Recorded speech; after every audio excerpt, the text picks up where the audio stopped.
Bacaan dari Kitab Yesaya. Tuhan Allah telah membuka telingaku, dan aku tidak memberontak, tidak berpaling ke belakang. Aku memberi punggungku kepada orang-orang yang memukul aku, dan pipiku kepada orang-orang yang mencabuti janggutku.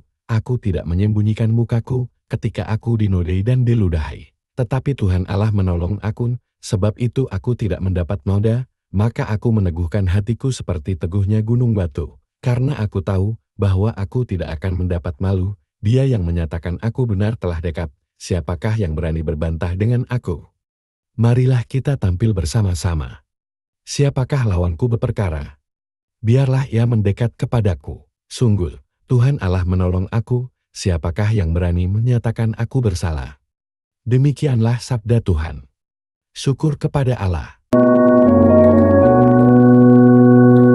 Aku boleh berjalan di hadapan Tuhan di negeri orang-orang hidup.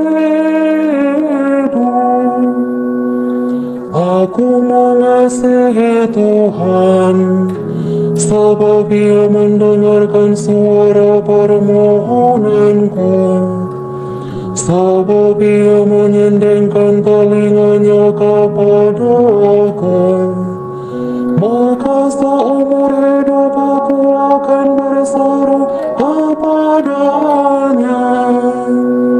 Aku boleh berjalan di hadapan Tuhan di negeri orang-orang hidup.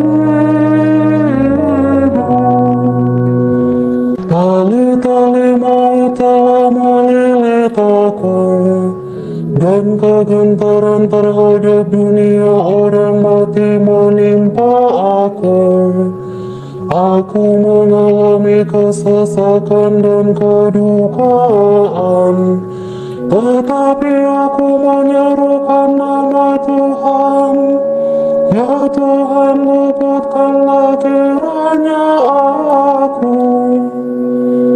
Aku boleh berjalan di hadapan Tuhan di negeri orang-orang hidup. Tuhan adalah pengasih dan adil, Allah kita Maha Penyayang. Tuhan memelihara orang-orang sederhana. Aku sudah lama, tetapi diselamatkannya. Aku boleh berjalan di hadapan Tuhan di negeri orang-orang hidup. Tuhan, Engkau telah melepaskan aku dari maut.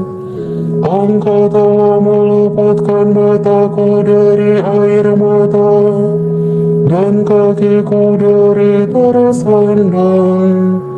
Aku boleh berjalan di hadapan Tuhan di negeri orang-orang hidup.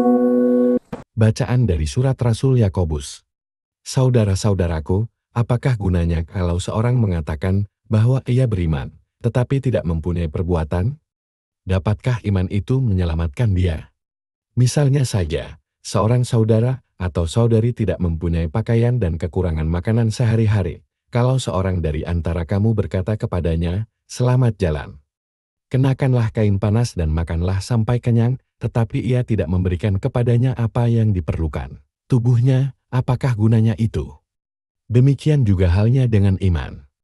Jika iman itu tidak disertai perbuatan, maka iman itu pada hakikatnya mati. Tetapi mungkin ada orang berkata, "Padamu ada iman dan padaku ada perbuatan." Aku akan menjawab dia, "Tunjukkanlah kepadaku imanmu itu tanpa perbuatan, dan aku akan menunjukkan kepadamu imanku dari perbuatan-perbuatanku." Demikianlah sabda Tuhan. Syukur kepada Allah. Haleluya,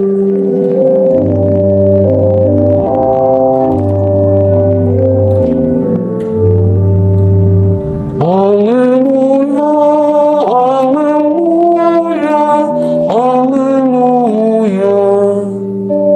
Aku sekali-kali tidak mau bermegah selain dalam salib Tuhan kita Yesus Kristus.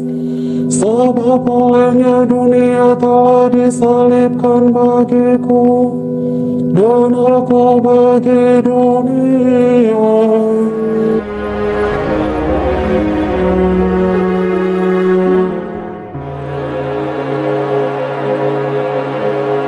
Semoga Tuhan berserta kita, sekarang dan selamanya.